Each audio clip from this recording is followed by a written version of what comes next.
The dust from the trail still clung to her dress when she collapsed on his doorstep. And Finn, Yates, heard the sound of her body hitting the weathered wooden planks from inside his cabin, where he had been mending a saddle. The August heat of 1882 had been merciless across the Nebraska plains, and when he swung open the door to find a young woman sprawled unconscious before him, her lips cracked and her face sunburned, he knew immediately that she had been traveling without enough water or shelter from the brutal sun. He knelt beside her, checking for a pulse at her throat, and found it beating weakly but steadily beneath his calloused fingertips. Without hesitation, Finn lifted her carefully into his arms and carried her inside his modest home on the outskirts of Valentine, Nebraska. The small cattle town had been his home for 3 years now, ever since he had driven a herd north from Texas, and decided that this stretch of prairie suited him better than the crowded ranches down south. He laid the woman gently on his bed, the only real piece of furniture he owned besides a rough-hewn table and 2 chairs, and immediately set about cooling her fevered skin with water from his well. Her clothing told him she was not destitute. The fabric of her traveling dress was good quality, though now stained with the red dust of the trail, and she wore a small locket around her neck that caught the afternoon light streaming through the window. As he dampened a cloth and pressed it to her forehead, Finn studied her face. She could not have been more than 22 or 23 years old, with auburn hair that had come loose from its pins and spread across his pillow like burnished copper. Even in her current state, pale and unconscious, there was something striking about her features, a determination in the set of her jaw that suggested she was not someone who gave up easily. The fact that she had made it to his doorstep at all spoke volumes. His cabin sat a good 2 miles from the main road into Valentine, and the path was not well marked. He moved to his small stove and began heating water for soup, knowing that when she woke, she would need nourishment more than anything else. Finn kept his pantry simple but well stocked. A habit from his years on the trail when going without food meant the difference between making it to the next town or not. He had dried beef, potatoes, carrots, and onions, and he set about preparing a hearty broth that would be gentle on a stomach that had gone too long without food. The familiar motions of chopping vegetables and stoking the fire gave him time to think about the mystery that had quite literally fallen at his door. The soup was simmering when he heard her stir. Finn moved quickly to the bedside, bringing with him a cup of cool water. Her eyelids fluttered, and then she was looking up at him with eyes the color of dark honey, confusion and fear warring in her expression.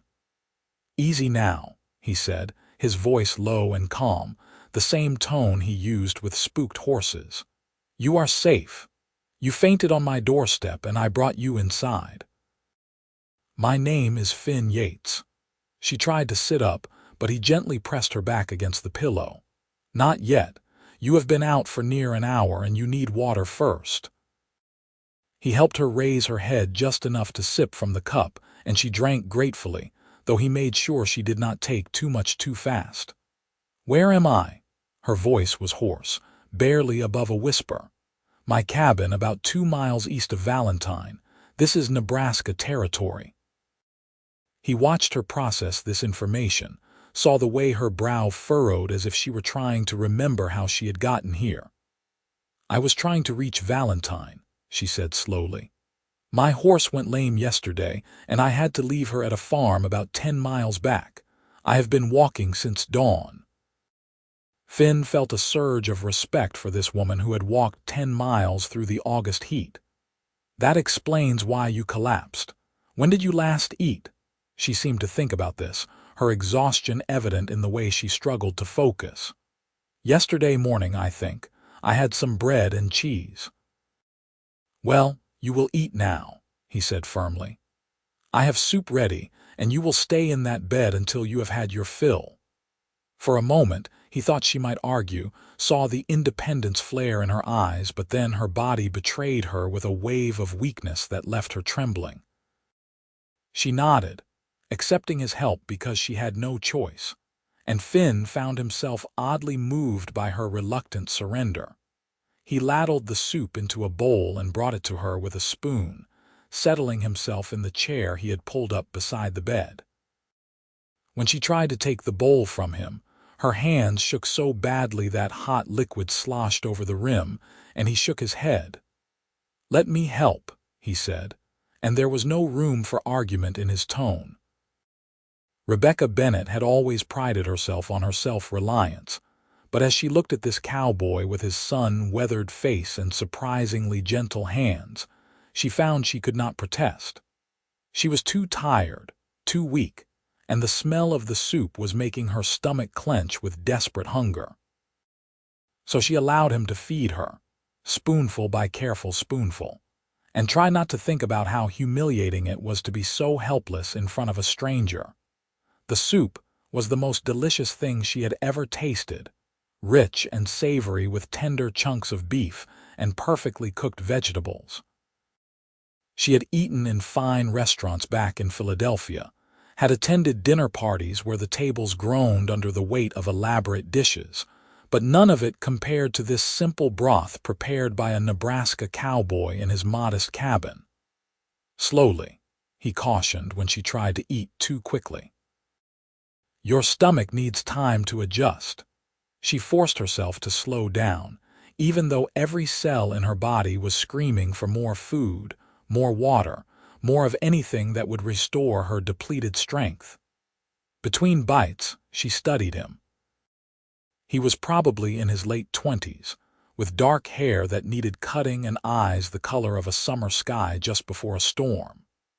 His face was lean and angular, marked by long days in the sun and wind, and there was a quiet competence about him that made her feel safer than she had in days. "I am Rebecca," she said finally, when she had eaten half the bowl and her voice had grown stronger. "Rebecca Bennett. Pleased to make your acquaintance, Miss Bennett, though I wish it were under better circumstances." There was a hint of humor in his voice, and she found herself smiling despite everything. "As do I, Mr. Yates. I apologize for imposing on you like this." "No apology needed. Out here, we help each other when we can. The prairie does not forgive mistakes, and you made it to help just in time." He offered her another spoonful of soup, and she took it gratefully. "Why were you heading to Valentine?" he asked after a moment. "If you do not mind my asking." Rebecca hesitated. The truth was complicated and painful, but something about this man made her want to be honest.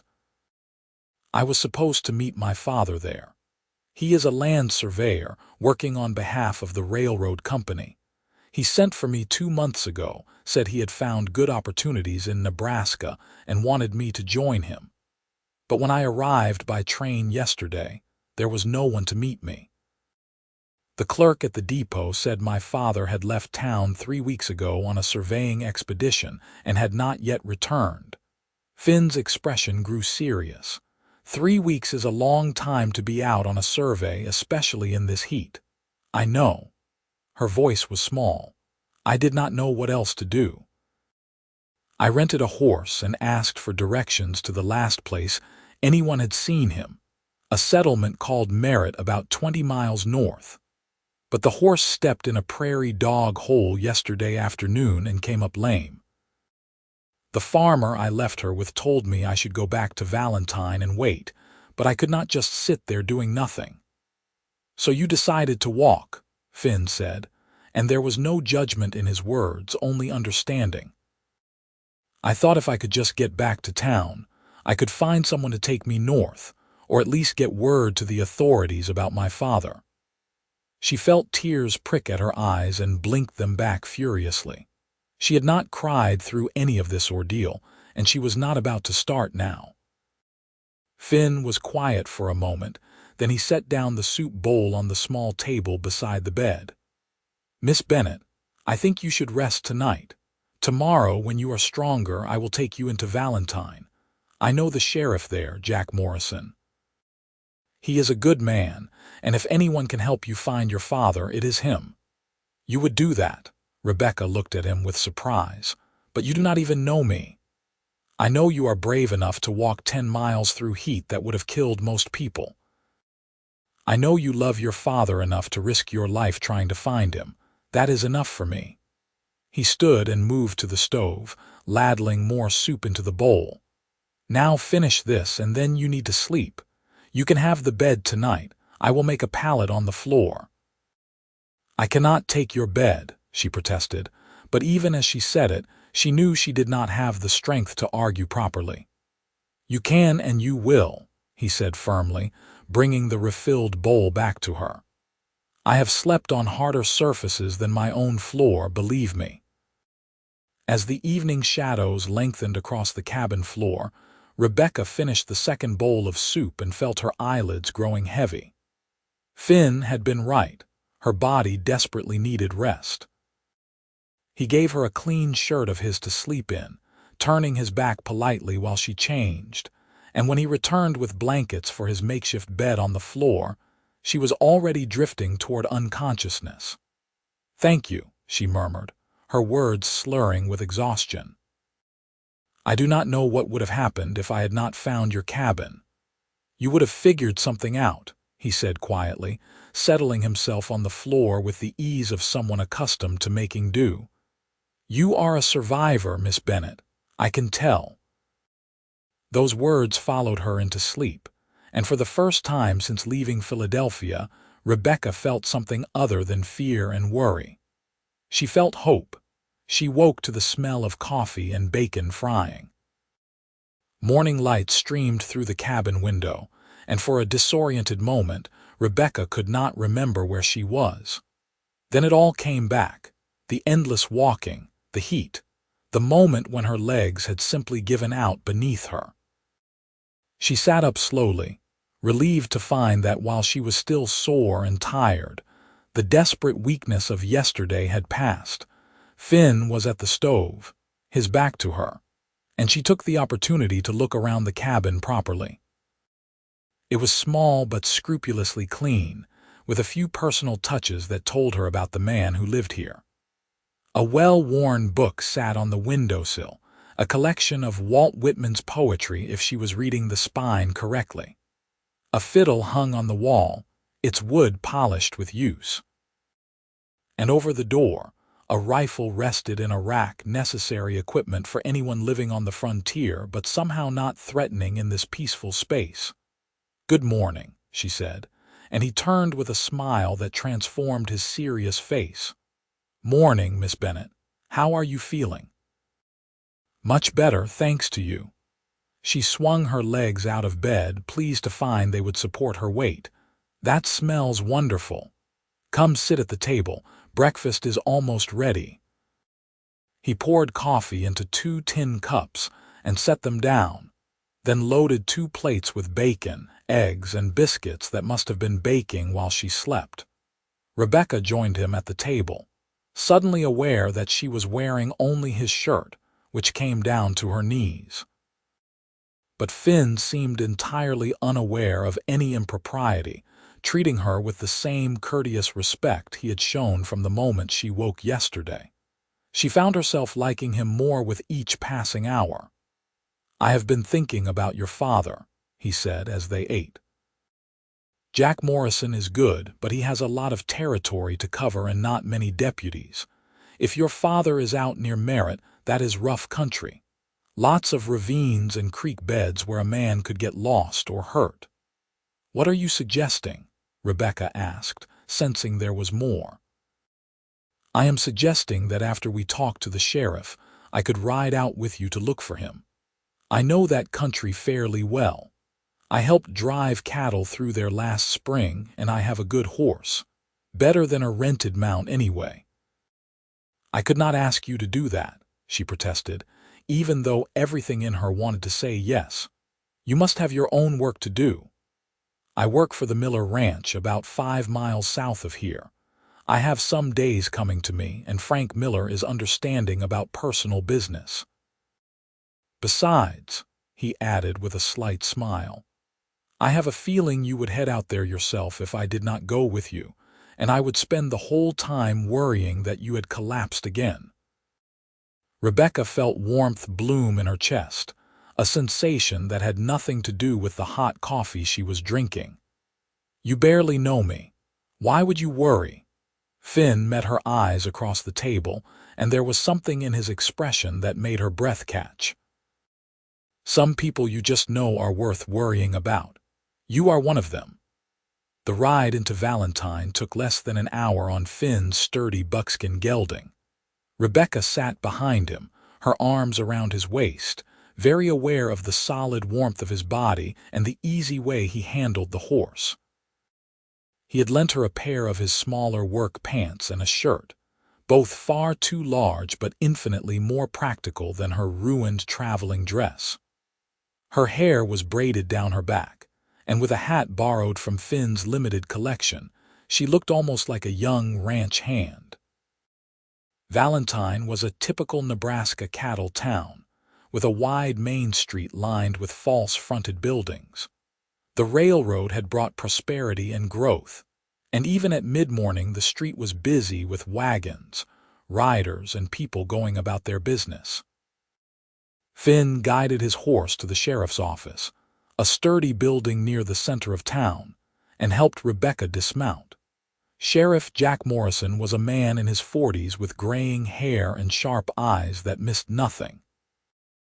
He listened carefully as Rebecca explained her situation, occasionally asking questions or making notes.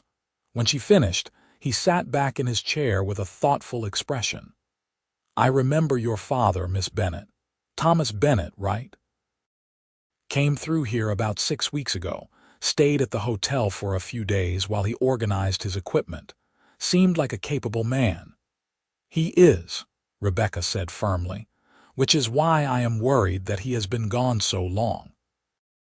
The railroad company has been pushing their surveyors hard, trying to map out new routes before winter. It is possible he is just being thorough." But Morrison did not sound convinced by his own words. "Or it is possible he ran into trouble," Finn interjected. "That country north of Merritt is not easy terrain, and we have had reports of rattlesnakes being particularly aggressive this year because of the heat, not to mention the occasional band of horse thieves." Morrison nodded slowly. "I can send a telegram to the railroad office in Omaha, see if they have heard from him. But honestly, Miss Bennett, it could take days to get a response, and even then they might not have current information. Their communication with field surveyors is not always reliable." "Then I need to go look for him myself," Rebecca said, her chin lifting with determination. "I am going with her," Finn added. "We will head up to Merritt, ask around, and follow any leads we can find. If we find him safe, we will send word back. If we find signs of trouble, we will let you know immediately." Morrison studied them both, then sighed. "I suppose I cannot stop you, though I can tell you that it is not the safest plan. Miss Bennett, are you sure you are up for this? The country up there is rough, and we are talking about at least 2 days of hard riding. I walked 10 miles through the desert yesterday, Sheriff. I think I can handle riding a horse." There was steel in her voice, and Morrison's eyes crinkled with what might have been approval. "All right, then. But you check in with the law in Merritt when you get there, and you be careful. Finn, you are taking your rifle." "Always do," Finn confirmed. They spent the rest of the morning preparing for the journey. Finn bought supplies at the general store while Rebecca, with money from her carefully hoarded savings, purchased proper riding clothes and sturdy boots. The store owner's wife took pity on her and helped her find items that would actually fit. And when Rebecca emerged in dark riding pants, a simple cotton blouse, and a leather vest, she felt more capable than she had in her corset and petticoats. Finn's eyes widened slightly when he saw her, and something warm flickered in his expression before he caught himself. "You look ready for the trail," he said simply, but Rebecca thought there might have been more he wanted to say. They rode out of Valentine just after noon, with a pack horse carrying their supplies. The Nebraska prairie stretched endlessly in all directions, a sea of grass broken occasionally by stands of cottonwood trees along creek beds.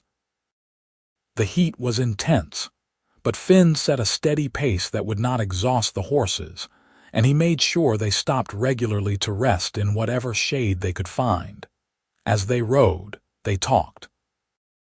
Rebecca told him about her life in Philadelphia, about growing up as the only child of a widower who had thrown himself into his work after her mother died. She described the comfortable but lonely existence she had led, teaching piano to children of wealthy families, attending church socials, living a life that had felt increasingly hollow and meaningless. When her father's letter had arrived, full of enthusiasm about the opportunities and beauty of the West, she had packed her bags within a week. "I think I was looking for something," she admitted as they watered the horses at a creek. "I just did not know what until I got on that train and watched the cities fall away behind me. Out here, everything feels more real somehow, more honest." "The West has a way of stripping away pretense," Finn agreed. "You cannot fake who you are when survival depends on genuine skill and character." He hesitated, then added, "For what it is worth, I think you fit out here. You have the heart for it." "What about you?" she asked, wanting to turn the conversation away from herself and the flush of pleasure his words had brought. "How did you end up in Nebraska?" Finn was quiet for a moment, his hands gentle on his horse's reins. "I grew up in Texas, on a small ranch my father built with his own hands. He taught me everything about horses and cattle, about reading the land and respecting it. But he died when I was 19, and my older brother inherited the ranch. We did not see eye to eye on much, and eventually I decided it was time to make my own way. I have been cowboying ever since, drifting from ranch to ranch, until I got to Valentine 3 years ago and realized I did not want to drift anymore." "Do you have your own place now?" Rebecca asked. "Not yet, but I am saving." "The cabin you woke up in, I am renting it from the Millers, but they have said that when I am ready, they will sell me a parcel of land adjoining their spread. Good grazing land with water access. Another year or two of saving, and I will be able to make an offer." There was quiet pride in his voice, the satisfaction of a man working toward a meaningful goal. They rode on through the afternoon, and Rebecca found herself watching Finn more than the scenery. There was something compelling about the way he moved with his horse, the competent ease with which he handled every aspect of their journey. He pointed out landmarks and wildlife, teaching her to read the land the way he did. When they startled a small herd of pronghorn antelope, he reined in to let her watch them bound away across the prairie, their white rumps flashing in the sun. As evening approached, Finn began looking for a good campsite. He found a spot near a creek, with a stand of trees that would provide some shelter and concealment. While he tended to the horses, Rebecca gathered firewood, grateful for the practical skills her father had insisted she learn during their occasional camping trips back east. Finn built a small fire and prepared a simple meal of beans and salt pork, with coffee that tasted like heaven after the long day in the saddle. They ate as the sky turned from blue to gold to deep purple, and the stars began to emerge in impossible profusion. Rebecca had never seen so many stars, had not realized the sky could hold such brilliance. "It never gets old," Finn said quietly, following her gaze upward. "Every night is different but always beautiful." "I cannot imagine ever taking this for granted," she murmured. "That is because you are paying attention. A lot of people move through life without really seeing what is around them." He poured more coffee for both of them, then settled back against his saddle. "Your father must have wanted you to see this. That is why he sent for you." "I hope so," Rebecca said softly. "I hope I get the chance to thank him for it." Finn reached out and briefly touched her hand, a gesture of comfort that sent warmth racing up her arm. "We will find him, Rebecca. I promise you that." It was the first time he had used her given name, and she found she liked the way it sounded in his low voice. "Thank you, Finn, for everything. I know I have said it before, but I mean it. You did not have to help me, but you have given me more kindness than I have any right to expect from a stranger." "You are not a stranger anymore," he said simply. "And out here, we look after our own." That night, as Rebecca lay in her bedroll looking up at the stars, she thought about those words. Our own. When had she stopped being a stranger and become something more? And why did the thought of leaving Finn after they found her father fill her with unexpected sadness? They reached Merritt late the following afternoon, after another long day of riding through increasingly rough terrain. The settlement was smaller than Valentine, just a handful of buildings clustered around a crossroads. But there was a trading post that served as a general store, post office, and gathering place for the scattered ranchers and homesteaders in the area. The owner, a weathered man named Carson, remembered Thomas Bennett well. Sure, he was here about 3 weeks back. Spent 2 nights, then headed northwest toward the Niobrara River country. Said he was mapping potential routes through the canyons and breaks up there. Did he have anyone with him? Finn asked. Just his assistant, young fellow named Peter Hayes. Railroad sent him along to help with the equipment and such. Carson frowned. I told Bennett he should hire a local guide for that country. It is easy to get turned around in those breaks, and there are places where a wrong step can send you tumbling into a ravine, but he seemed confident he could handle it. Rebecca felt cold dread settle in her stomach. And no one has seen them since. Not that I have heard, though that is not necessarily unusual. Those surveying jobs can take weeks, and a man could be working in country where he would not encounter another soul the whole time. But Carson did not sound particularly reassuring. Finn bought supplies and asked more questions, gradually building a picture of the route Thomas Bennett had most likely taken. When they left the trading post, he was studying a rough map Carson had sketched for them. We will camp here tonight, he decided. Get a fresh start at dawn. The country we are heading into is not the kind of place you want to navigate in failing light. They made camp just outside Merritt, and over dinner Finn carefully explained what they would be facing. The breaks along the Niobrara are beautiful but dangerous. Lots of steep canyons, loose rock, hidden creeks. If your father had an accident, broke a leg, or his horse went lame, he could be stranded in a place where he cannot easily signal for help. But he is alive, Rebecca said firmly. I can feel it. I know that probably sounds foolish, but I just know he is out there somewhere, needing help. Finn did not dismiss her intuition. Then we will find him. But Rebecca, you need to be prepared for the possibility that it might not be a happy ending. 3 weeks is a long time to survive in that country with limited supplies. I know, she whispered, but I have to try. I have to know.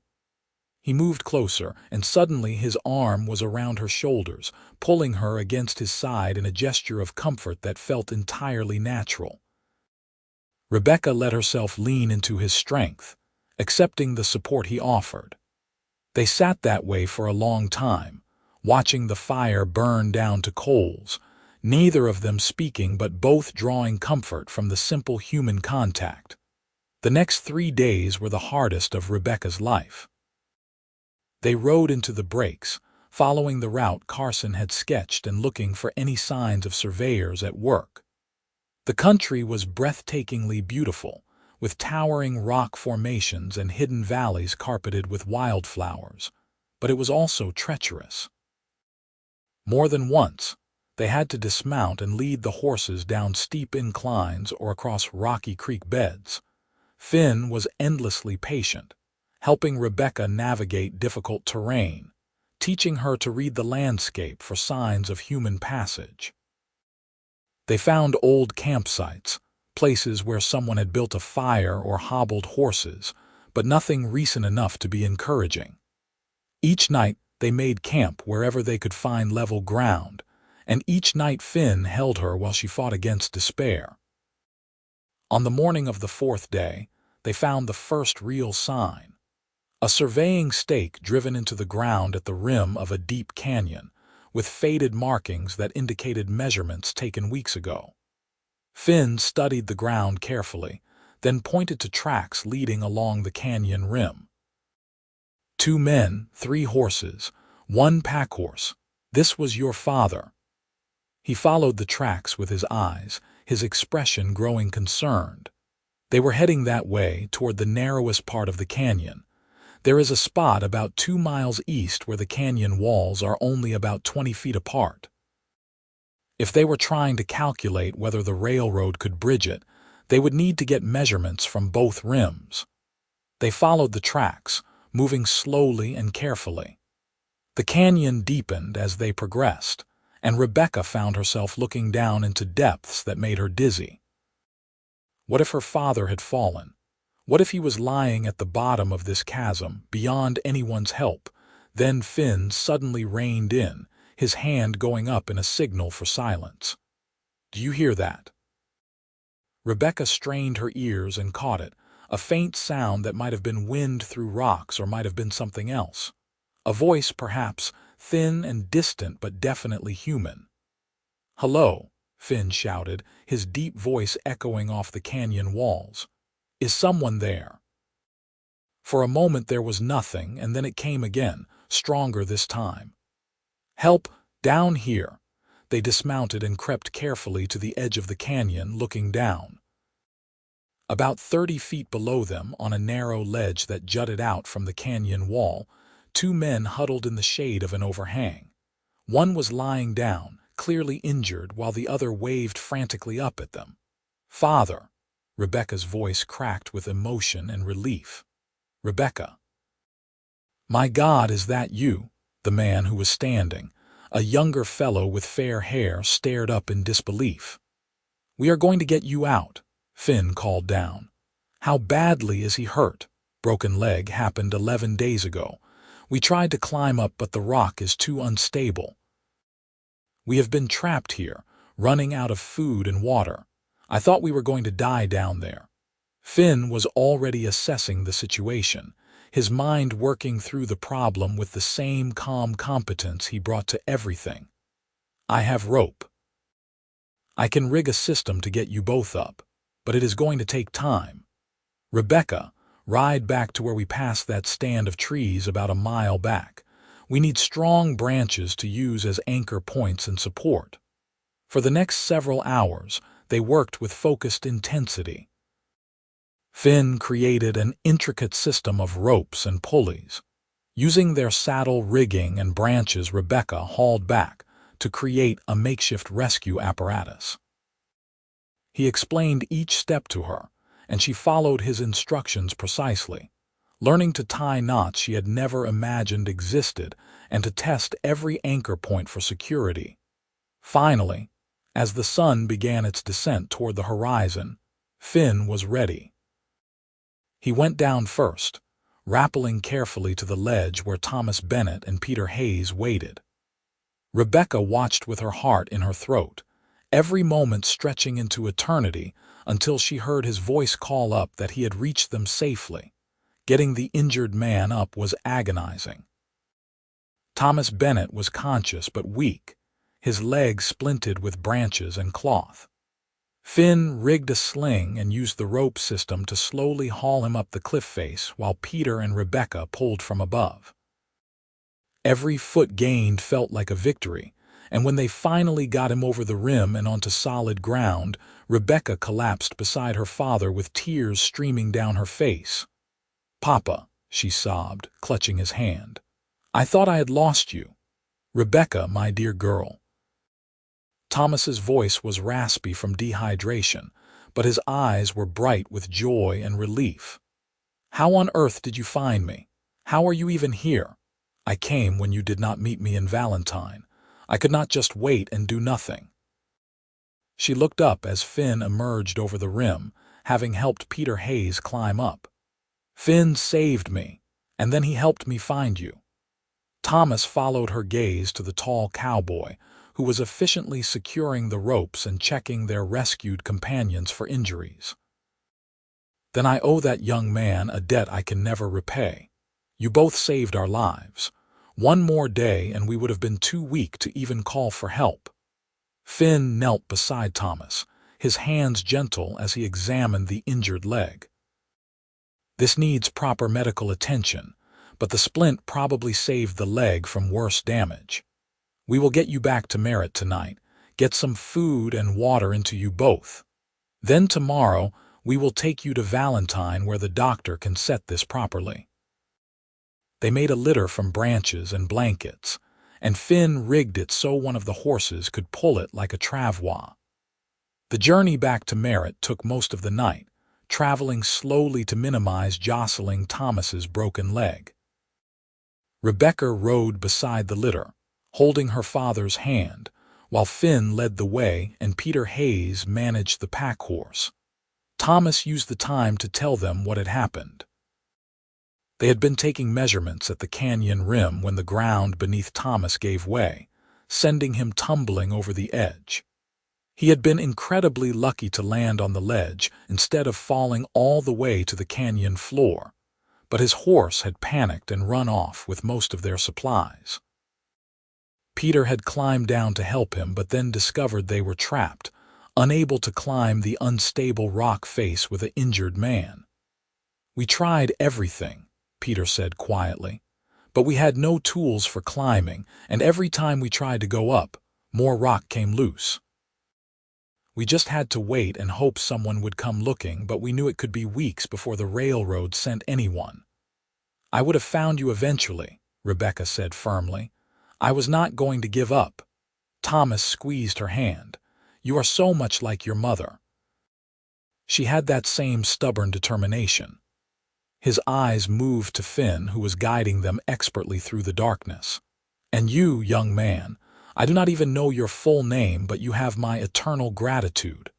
"Finn Yates, sir, and I was glad to help. Your daughter is a remarkable woman. She walked 10 miles through the August heat looking for you. Nearly killed herself doing it, but she made it to my door and then refused to give up even when the odds seemed impossible." Rebecca felt her cheeks warm at the admiration in his voice. Over the past few days, she had become increasingly aware of Finn not just as her rescuer, but as a man who stirred feelings in her she had never experienced before. The way he moved, the sound of his voice, the gentle strength in his hands when he helped her, all of it combined to create a longing she barely understood but could not deny. They reached Merritt just before dawn, and Carson's wife made a fuss over getting Thomas and Peter settled with food, water, and clean beds. A local woman with nursing experience examined Thomas's leg and declared that Finn had done an excellent job with the splint. With rest and proper care, she thought the leg would heal well, though Thomas would be off his feet for several weeks. As the sun rose, Rebecca found herself standing outside the trading post, too keyed up from the rescue to sleep despite her exhaustion. Finn joined her, 2 cups of coffee in his hands, and they stood together watching the light spread across the prairie. "You did it," he said softly. "You found your father and you saved his life." "We did it," she corrected. "I could never have gotten him out of that canyon without you." "Finn, I do not know how to thank you." He was quiet for a moment, then he said, "You do not need to thank me. These past few days with you they have meant something to me, something important." Rebecca's heart began to beat faster. She turned to look at him, and in the dawn light his face was open and vulnerable in a way she had never seen before. "Rebecca, I know this is not the right time, with your father injured and you worried about him. But I need you to know that somewhere along the way, I stopped thinking of this as just helping someone in need. You have become important to me, more than important." He set down his coffee cup and took her hands in his. "I think I am falling in love with you." The words hung in the air between them, precious and terrifying. Rebecca looked into his eyes and saw the truth there, the same feelings that had been growing in her own heart. "I think I am falling in love with you too," she whispered. "I did not expect this, did not plan for it. But every day with you has felt like coming home to a place I did not know I was searching for." Finn's smile was brilliant, transforming his serious face into something beautiful. He pulled her close, and when his lips met hers in a gentle kiss, Rebecca felt the world shift and settle into place. This was right. This was what she had been searching for without knowing it, this connection with a man who saw her strength and matched it with his own. They stood there as the sun climbed higher, holding each other and exchanging soft words and softer kisses, until the world began to wake around them, and they reluctantly pulled apart. The journey back to Valentine took 2 days, traveling slowly to accommodate Thomas's injury. The doctor in Valentine confirmed that the leg would heal, though Thomas would need to stay off it for at least 6 weeks.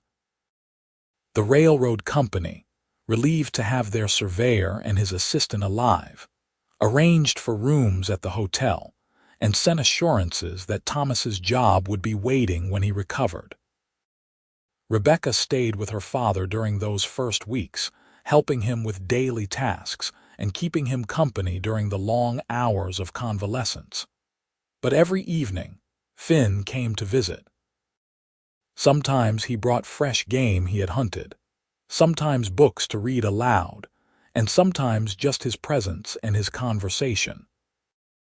Thomas watched the way his daughter's face lit up when Finn arrived, saw the gentle way the cowboy treated her, and gradually began asking questions about this young man who had saved both their lives. He learned about Finn's plans to buy land and start his own ranch, about his integrity and his work ethic, about the respect he had earned from everyone who knew him in Valentine. One evening, about a month after the rescue, Thomas asked Finn to take a walk with him. His leg was healing well enough to manage with a crutch, and they made their way slowly to a bench outside the hotel. "I want to talk to you about my daughter," Thomas said without preamble. Finn had been expecting this conversation. "Yes, sir. It is clear to me that you two have feelings for each other. Rebecca has told me as much, and I can see it every time you are in the same room." Thomas studied the younger man carefully. "You saved my life and hers. That gives you a claim on my gratitude, but it does not automatically give you a claim on her future, so I need to know what your intentions are." Finn met his gaze steadily. "I love her, sir. I want to marry her, build a life with her. I know I do not have much right now, just a job and some savings and a dream of owning land. But I am a hard worker, and I will spend the rest of my life making sure she never regrets choosing me." "Does she know you want to marry her?" "Not yet. I wanted to speak with you first out of respect." Finn paused, then added, "But I will not ask your permission if you are going to deny it. Rebecca is a grown woman capable of making her own choices. I am asking for your blessing, not your permission." Thomas surprised him by laughing. "Good answer.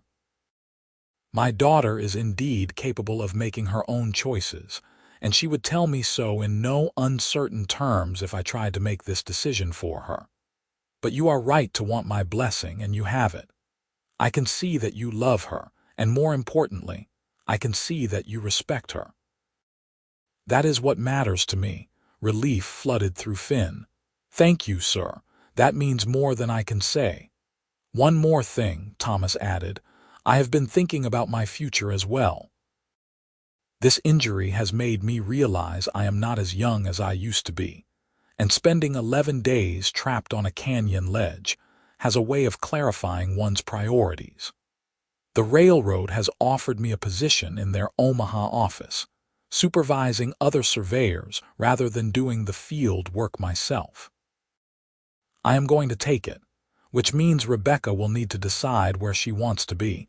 If she chooses to stay here with you, I want to know she will be provided for. She will be, Finn promised. I swear it on everything I hold sacred. That night, Finn asked Rebecca to take a walk with him under the stars. They strolled through Valentine's quiet streets until they reached the edge of town, where the prairie opened up before them in vast darkness punctuated by starlight. I spoke with your father today, Finn said, taking both her hands in his. I know, he told me you might. Rebecca's heart was racing. She thought she knew what was coming, hoped she knew, but did not dare assume. Rebecca Bennett, I know we have not known each other long. Just 2 months since you collapsed on my doorstep and changed my life completely. But I am more certain of this than anything I have ever been certain of. He went down on one knee, still holding her hands. I love you. I love your courage and your determination, and the way you see beauty in everything around you. I love how you did not give up when anyone else would have, and how you trusted me to help you even though I was a stranger. I want to spend the rest of my life with you, building something good and true on this prairie we both love. Will you marry me? Tears were streaming down Rebecca's face, but she was smiling. Yes. Yes, Finn, I will marry you. I love you so much. He stood and pulled her into his arms, kissing her with all the passion and tenderness he had been holding back during their courtship. When they finally broke apart, both breathless, he reached into his pocket and pulled out a simple gold band. It was my mother's, he said softly. The only thing I have from her. I know it is not fancy, but it is perfect, Rebecca interrupted, holding out her hand so he could slip it onto her finger. It is absolutely perfect. They were married in Valentine 3 weeks later in a simple ceremony at the small church. Thomas gave his daughter away, managing to walk her down the aisle with only a slight limp. The church was packed with people from the town and surrounding ranches, all the friends Finn had made during his years in Nebraska coming to celebrate with them. Rebecca wore a simple white dress made by the seamstress in town, with wildflowers in her hair that Finn had picked that morning. When they exchanged vows, promising to love and cherish each other through whatever life brought, there was not a dry eye in the congregation. The Millers hosted a reception at their ranch, with music and dancing and more food than Rebecca had ever seen. Frank Miller pulled Finn aside at one point and told him that his offer of land still stood, and in fact, he had a proposition. If Finn wanted to start building now, Miller would extend him credit for a small herd of cattle, to be paid back over time as the ranch became profitable. You have proved yourself a dozen times over, Miller said, and I have watched you with your new wife. A man with something to work for, someone to build a future with, that is the kind of man who makes a good rancher.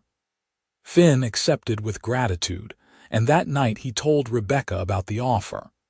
They sat on the porch of the Miller's house, watching the stars and making plans for their future.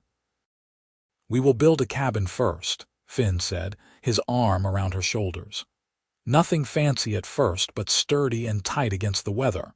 Then we will start with a small herd, maybe 50 head to begin with. In a few years, if things go well, we can expand. I want a garden, Rebecca added. A big one with vegetables and flowers, and maybe some chickens. Chickens I can do, he agreed with a smile. Though you will have to be in charge of them. I am better with cattle. And I want to learn, she said seriously. I want to learn everything about ranching, about the cattle and the horses and how to read the weather and all of it. I want to be your partner in this, Finn, not just your wife. He turned to look at her, and the love in his eyes made her breath catch. You are already my partner, Rebecca. In everything that matters. We will build this life together, side by side. The first year was hard. They built their cabin on the land Finn purchased from the Millers, and Rebecca learned what it meant to be a rancher's wife on the Nebraska frontier. She discovered muscles she did not know she had, learned to rise before dawn and work until after sunset. She learned to cook over a wood stove, to preserve food for winter, to help with calving and branding. Her hands grew calloused and her skin tanned, and she had never been happier.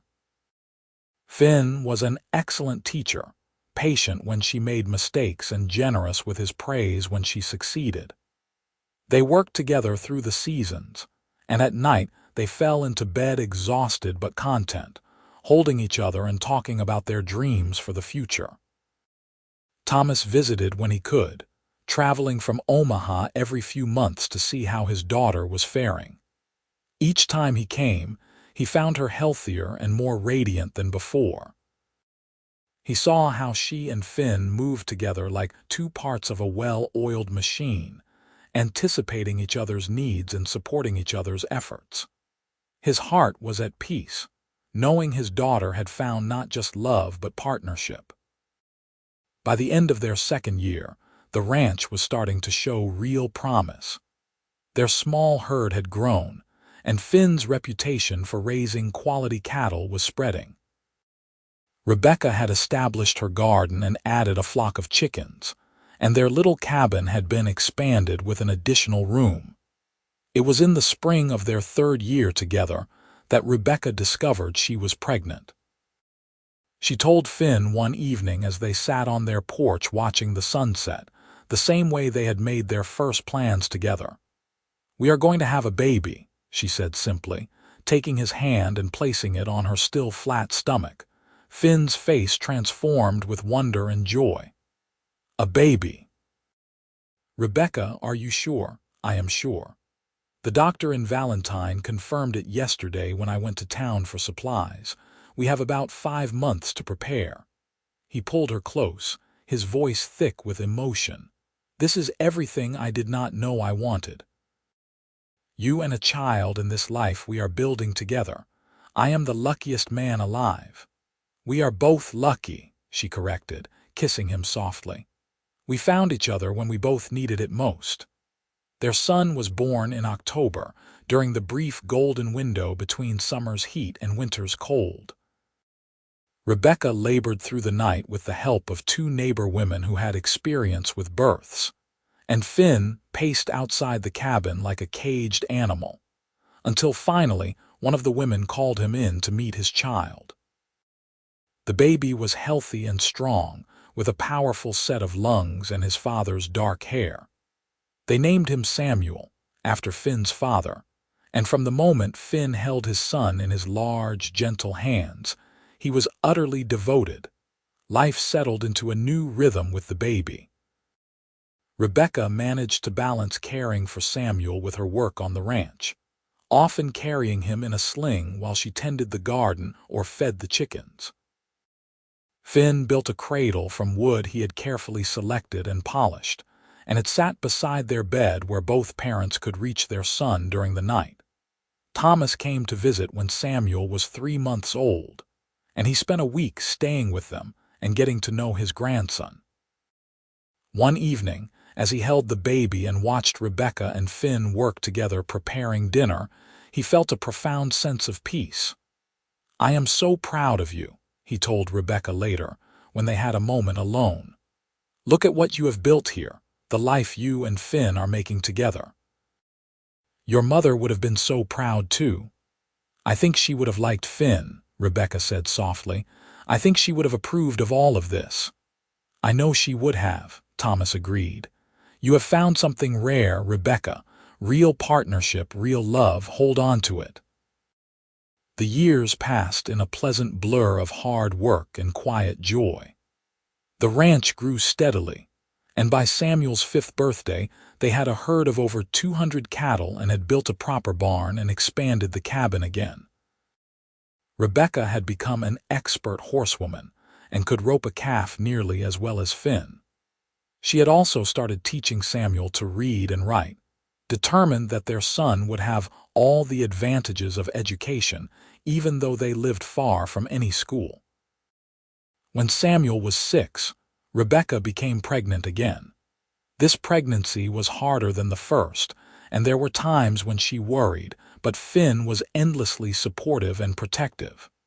Their daughter was born in the spring, a tiny, delicate girl they named Grace after Rebecca's mother. She had her mother's auburn hair and her father's blue-gray eyes, and Samuel was instantly devoted to his baby sister. Frank Miller had passed away the previous winter, leaving his ranch to his son. But before he died, he had told Finn that of all the cowboys he had ever known, Finn was the finest. "Not because you are the best rider or the toughest hand," he had said, "but because you understand what really matters. Family, integrity, building something that lasts. You remember that and teach it to your children." Finn had taken those words to heart, and he made sure Samuel understood the importance of hard work and honesty. The boy grew up with cattle and horses, learning the ways of the ranch from the time he could walk.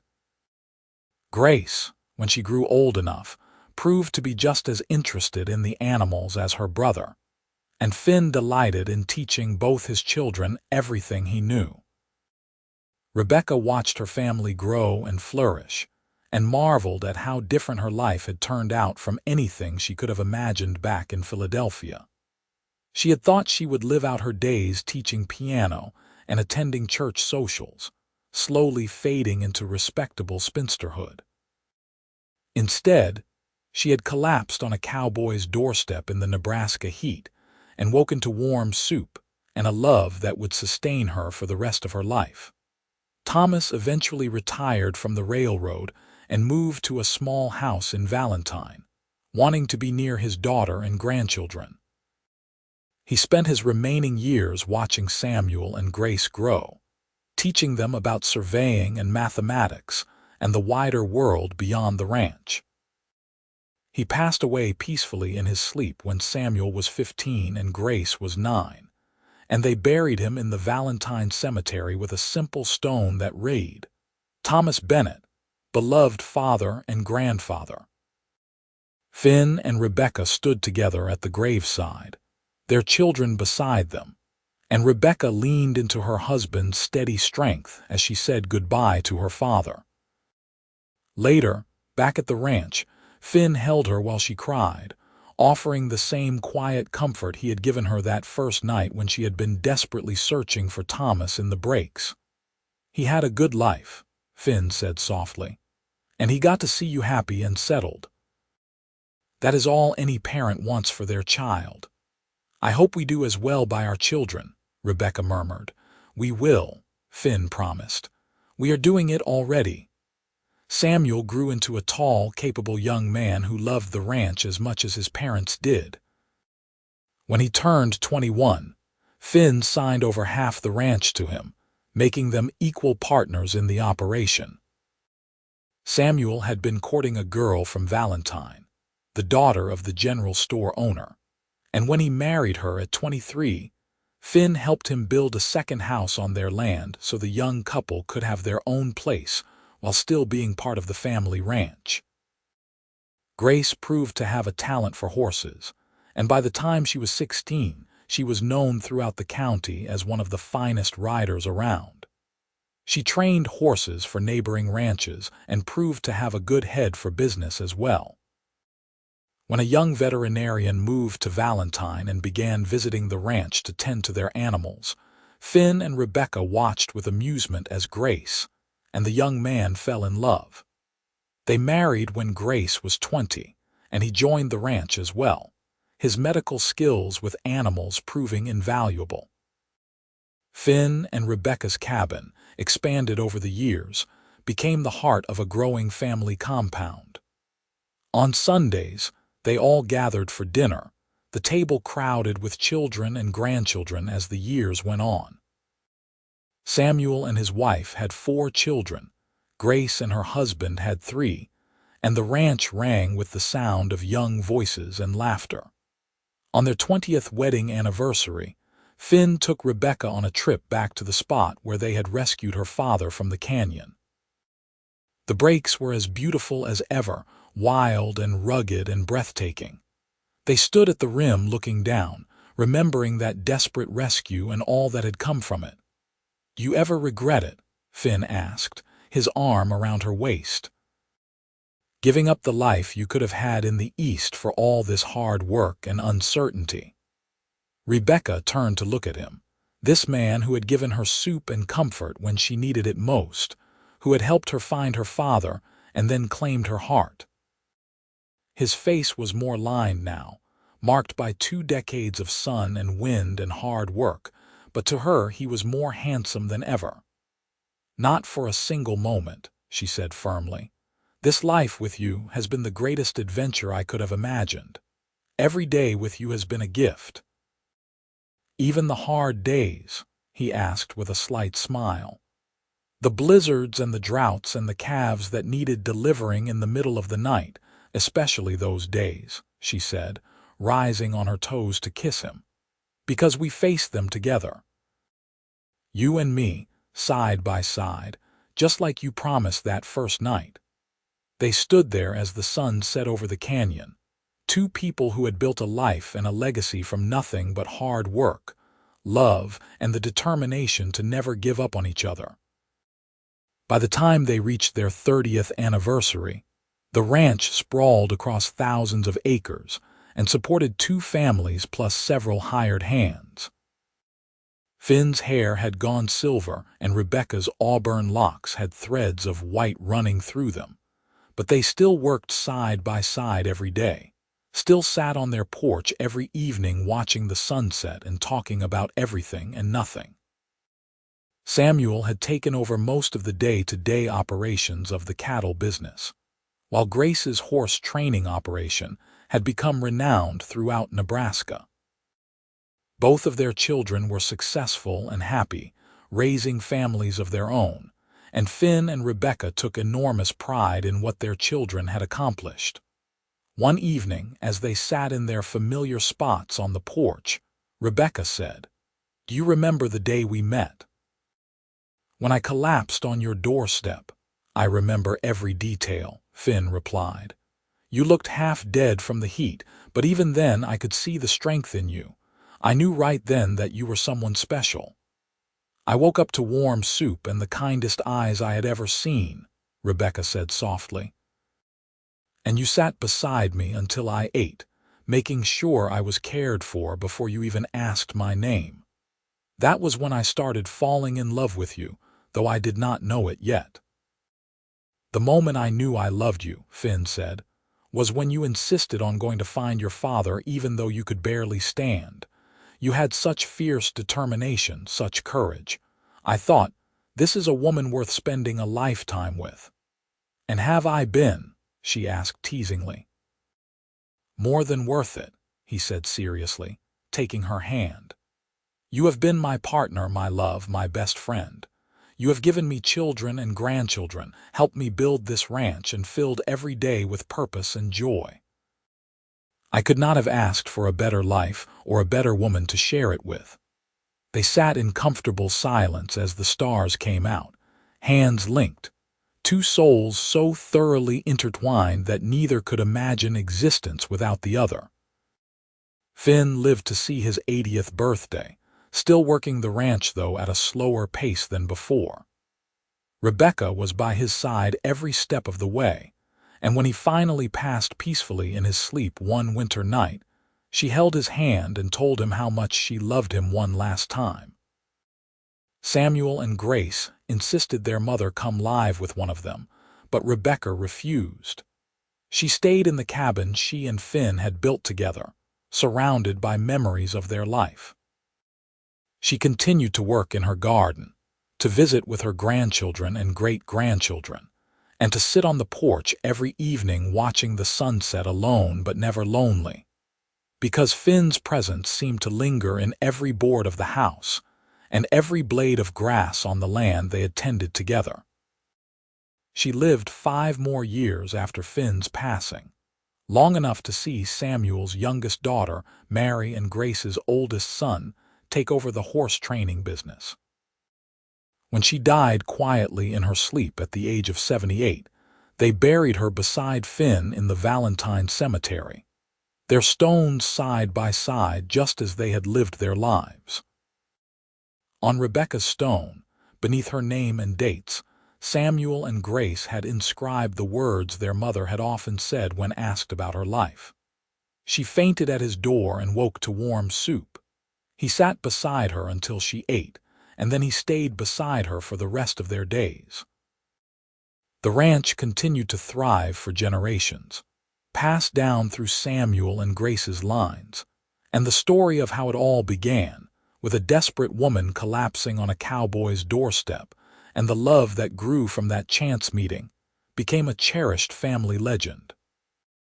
Great-great-grandchildren would sit on that same porch and hear about how their ancestors had met, about the rescue in the canyon, and the life they had built together on the Nebraska prairie. And every time the story was told, it ended the same way, with the reminder that true love often comes when you least expect it, that kindness and courage can change the course of a life, and that the best adventures are the ones you face side by side with someone who sees your strength and matches it with their own. Finn and Rebecca had found that rare and precious thing, a love that sustained them through hardship and joy, through the everyday challenges of ranching life and the quiet miracles of watching their family grow. They had built something lasting, not just in the acres of ranch land and the thriving herds, but in the legacy of love and partnership they left behind for all the generations that would follow.